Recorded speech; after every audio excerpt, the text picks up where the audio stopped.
If you enjoy the content on this channel, please like and subscribe.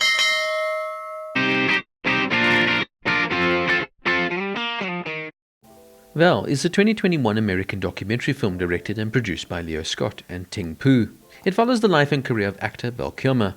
The film had its world premiere at the Cannes Film Festival on July 7, 2021, and was released in a limited release on the July 23, 2021, prior to digital streaming on Prime Video on August 6 by Amazon Studios.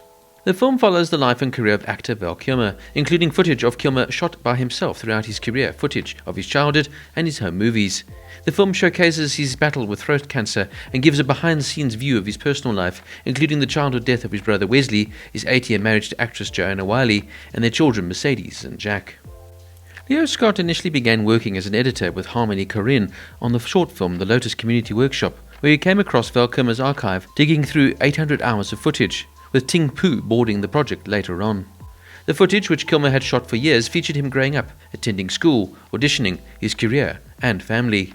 Previously, the footage had sat in boxes for years, and once Kilmer was diagnosed with cancer and began losing his voice, it made him want to tell his story. The film is narrated by Kilmer's own words, through his son, Jack Kilmer. In May 2021, it was announced that Amazon Studios had acquired the US and Latin American rights for Val. Some interesting trivia notes. Warwick Davis, Kilmer's co-star on Willow in 1988, says in his own audio commentary that the question he is most frequently asked is, what is it like to work with Val Kilmer? Davis says he has very fond memories of working with Kilmer, stating that Kilmer had a great sense of humor and was very dedicated to the job. Val Kilmer turned down Denzel Washington's role in Crimson Tide, released in 1995.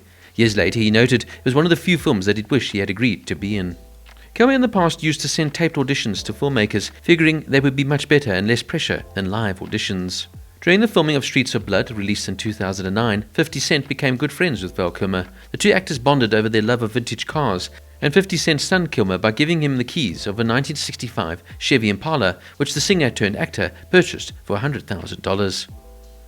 Kilmer grew up in the San Fernando Valley, the middle son of 3 boys, Mark being the oldest and Wesley the youngest.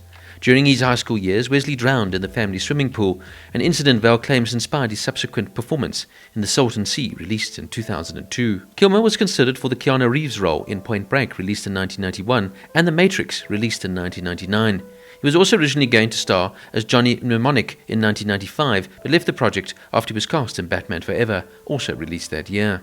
One of his favorite directors, Kilmer has stated, was Tony Scott. The two worked together on 3 films, Top Gun in 1986, True Romance in 1993, and Deja Vu in 2006.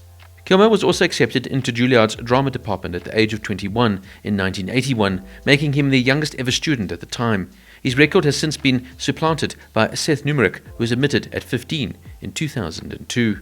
Val Kilmer's own son, Jack Kilmer, appears to have recorded some of the voiceover narration, subbing for his father, as Jack sounds like a youthful Val. Val Kilmer is also a big fan of Michael Fassbender. The two became friends after working together on Song to Song, released in 2017, and The Snowman, also released that year. And he invited Fassbender to the set of Life's Too Short in 2011 when he made an appearance on the show.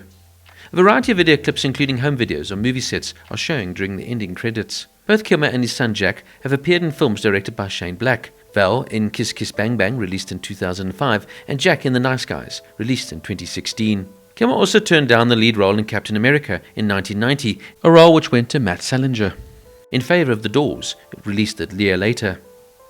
Now I found this documentary to be a poignant and insightful look at the life and career of Val Kilmer, offering a deeply personal and often heartbreaking exploration of the actor's struggles and triumphs.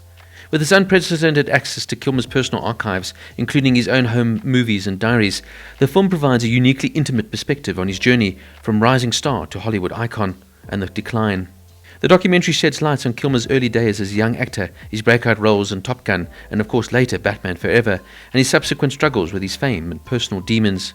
The film is also both a tribute to Kilmer's talent and candid examination of his flaws and vulnerabilities. It is a powerful exploration of the human cost of fame, the fragility of the creative spirit, and the enduring power of art to transcend adversity. Throughout the documentary, Kilmer's own voice and reflections provide a haunting, introspective narrative, even if it is actually not Kilmer actually talking. Instead, here we have his son narrating the film, and he sounds almost exactly like a young Val. It's quite eerie, yet also wonderfully done. The documentary offers a searingly honest look at his experiences with love, loss, and redemption.